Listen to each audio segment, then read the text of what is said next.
وأضاء للدنيا طريقا مشرقا وهدى من الرحمن يهدينا به للصالحات وللمكارم والتقى. السلام علیکم ورحمۃ اللہ وبرکاتہ. بسم اللہ الرحمن الرحیم. الحمد للہ وحدہ والصلاة والسلام علی من لا نبی بعدہ. اما بعد. رب اشرح لی صدری ویسر لی امری واحلل عقدۃ من لسانی یفقہوا قولی. شروع کرتی ہوں اللہ کے نام سے جو بڑا مہربان نہایت رحم کرنے والا ہے. انشاءاللہ آج کے درس نمبر 198 میں سورۃ الکہف آیت نمبر 22 سے آیت نمبر 24 تک کی شرح اور ترجمہ سماعت فرمائیں گے. تو شروع کرتے ہیں. اعوذ باللہ من الشیطان الرجیم.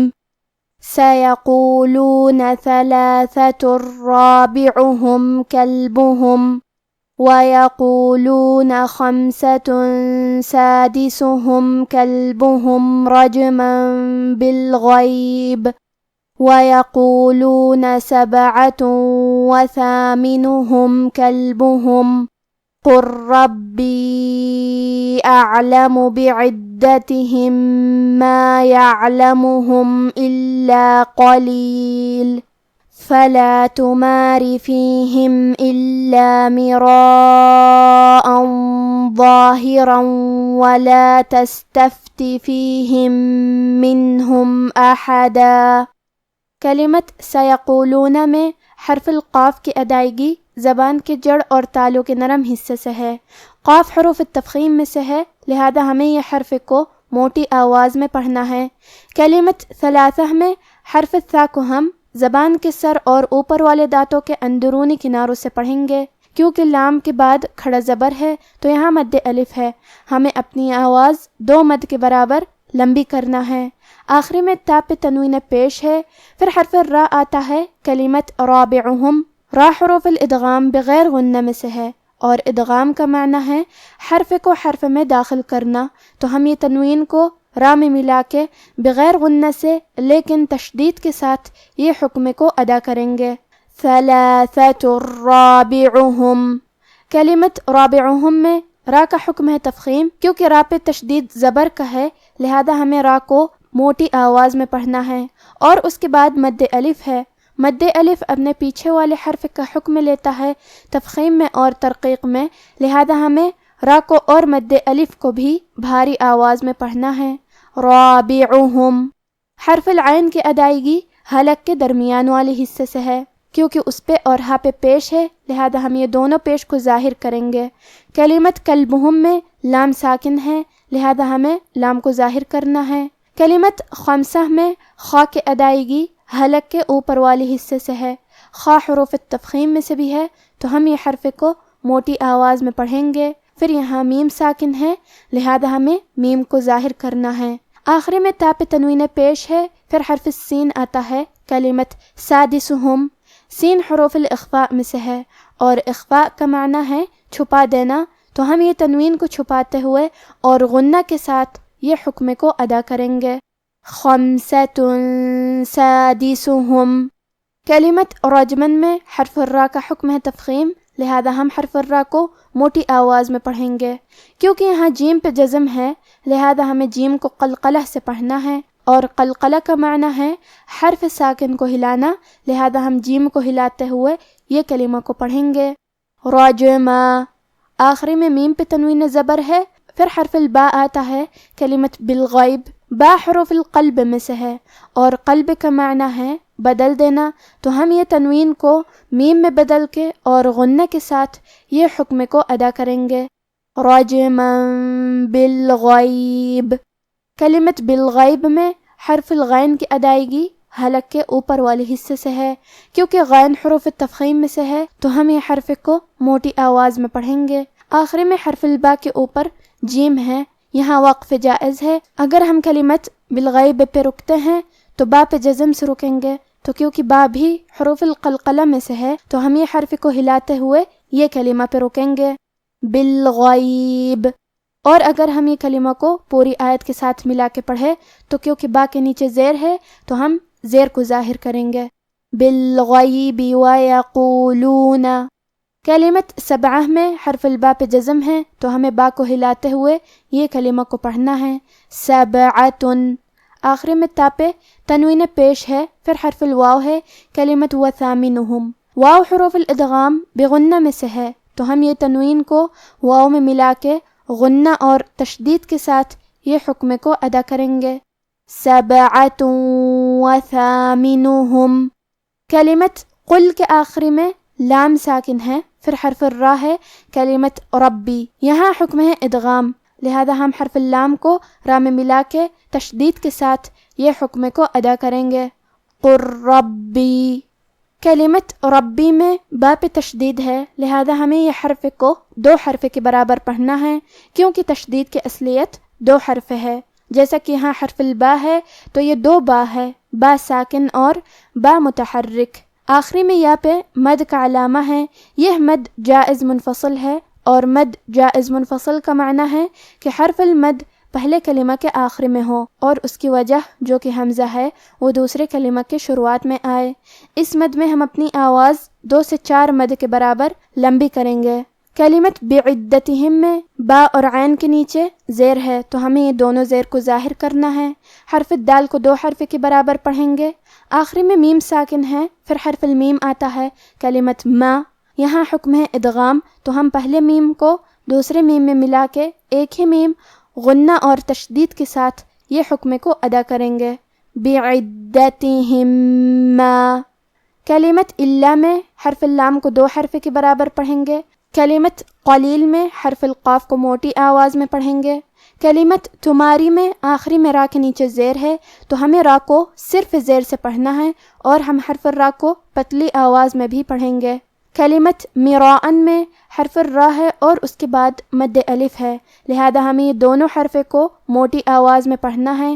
یہ مد واجب متصل ہے، اور مد واجب متصل کا معنی ہے کہ حرف المد اور اس کی وجہ جو کہ حمزہ ہے دونوں ایک ہی کلمہ میں ہو. اس مد میں ہم اپنی آواز 4 مد کے برابر لمبی کریں گے. آخری میں حمزہ پہ تنوین زبر ہے، پھر حرف الضو ہے. کلمت ظاہراً میں وہ حروف الاخفاء میں سے ہے تو ہمیں یہ تنوین کو چھپاتے ہوئے اور غنہ کے ساتھ یہ حکم کو ادا کرنا ہے. کیونکہ غنہ اپنے اگلے والے حرف کا حکم لیتا ہے تفخیم میں اور ترقیق میں، اور حرف الضو حروف التفخیم میں سے ہے تو ہمیں یہ غنہ کو بھاری آواز میں ادا کرنا ہے. مراء ظاہرا. کلمت ظاہراً میں وہ کی ادائیگی زبان کے سر اور اوپر والے دانتوں کے اندرونی کناروں سے ہے. وہ حروف التفخیم میں سے بھی ہے تو ہم یہ حرف کو موٹی آواز میں پڑھیں گے اور اس کے بعد مد الف ہے، لہذا ہمیں مد الف کو بھی بھاری آواز میں پڑھنا ہے. آخری میں را پہ تنوین زبر ہے. اگر ہم یہ کلمہ پہ رکتے ہیں تو تنوین زبر پہ مد الف سے رکیں گے. ظاہرا. اور اگر ہم یہ کلمہ کو پوری آیت کے ساتھ ملا کے پڑھے تو کیونکہ اس پہ تنوین زبر ہے پھر حرف الواو ہے تو یہاں حکم ہے ادغام بغنہ. ہم یہ حکم کو غنہ اور تشدید کے ساتھ ادا کریں گے. ظاہرا ولا. کلمت تستفتی میں سین ساکن ہے، لہذا ہمیں سین کو ہمزے سے پڑھنا ہے، اور ہمزے کا معنی ہے کہ حرف کی آواز ایسے کمزور ہو کہ اس میں پستی پائی جائے. تو ہم یہ کلمہ کو ایسے پڑھیں گے تستفتی. آخری میں تے کے نیچے زیر ہے، لہذا ہمیں تا کو صرف زیر سے پڑھنا ہے. کلمت فیہم کے آخری میں میم ساکن ہے، پھر حرف المیم ہے. کلمت منہم، کیونکہ یہاں حکم ہے ادغام تو ہم پہلے میم کو دوسرے میم میں ملا کے ایک ہی میم غنہ اور تشدید کے ساتھ پڑھیں گے. فیہم منہم. کلمت احدہ میں الف پہ اور حا پہ دونوں پہ زبر ہے تو ہم یہ دونوں زبر کو برابر سے ادا کریں گے. آخری میں دال پہ تنوین زبر ہے، ہم یہ کلمہ پہ رکیں گے تو تنوین زبر پہ مد الف سے رکیں گے. سَيَقُولُونَ ثَلَاثَةٌ رَابِعُهُمْ كَلْبُهُمْ وَيَقُولُونَ خَمْسَةٌ سَادِسُهُمْ كَلْبُهُمْ رَجْمًا بِالْغَيْبِ وَيَقُولُونَ سَبْعَةٌ وَثَامِنُهُمْ كَلْبُهُمْ. قل ربی اعلم بعدتهم ما يعلمهم الا قلیل فلا تمار فيهم إلا مراء ظاهرا ولا تستفت فيهم منهم أحدا ولا تقولن لشيء إني فاعل ذلك غدا۔ کلمت تقولن میں حرف القاف کو موٹی آواز میں پڑھیں گے، آخری میں نون پہ تشدید ہے تو ہمیں 2 حرف کے برابر نون کو پڑھنا ہے۔ کلمت لشیئن میں یہاں الف ہے، یہ حمزۃ وصل ہے تو ہم حمزہ کو ظاہر نہیں کریں گے، شین کے بعد حرف لیا کو پڑھیں گے، لشیئن۔ آخری میں حمزہ کے نیچے تنوین زیر ہے، پھر حرف الالف ہے، کلمت انی۔ الف حروف الاظہار میں سے ہے اور اظہار کا معنی ہے ظاہر کرنا، اور کیونکہ تنوین کی اصلیت نون ساکن ہے تو ہم یہاں تنوین ظاہر کریں گے اور اسے نون ساکن پڑھیں گے اور بغیر غنہ سے یہ حکم کو ادا کریں گے، لشیئن انی۔ کلمت انی میں حرف نون کو 2 حرف کے برابر پڑھیں گے کیونکہ اس پہ تشدید ہے۔ کلمت فاعلن میں آخری میں لام پہ تنوین پیش ہے، پھر حرف الدال ہے، دال حروف الاخفاء میں سے ہے تو ہم یہ حکم کو غنہ کے ساتھ ادا کریں گے، فاعل ذالک۔ کلمت غدا میں حرف الغین کو موٹی آواز میں پڑھیں گے اور یہ کلمہ پہ رکیں گے تو تنوین پہ مد الف سے رکیں گے، وَلَا تَقُولَنَّ لِشَيْءٍ إِنِّي فَاعِلٌ ذَلِكَ غَدًا إِلَّا أَن يَشَاءَ اللَّهُ وَاذْكُر رَّبَّكَ إِذَا نَسِيتَ وَقُلْ عَسَىٰ أَن يَهْدِيَنِ رَبِّي لِأَقْرَبَ مِنْ هَٰذَا رَشَدًا۔ کلمت اللہ کے آخری میں الف پہ مد کا علامہ ہے، یہ مد جائز منفصل ہے تو ہم اپنی آواز 2 سے 4 مد کے برابر لمبی کریں گے۔ کلمت ان کے آخری میں نون ساکن ہے، پھر حرف لیا ہے، یا حروف الادغام بغنہ میں سے ہے تو ہم یہ حکم کو غنہ اور تشدید کے ساتھ ادا کریں گے، ان یشاء۔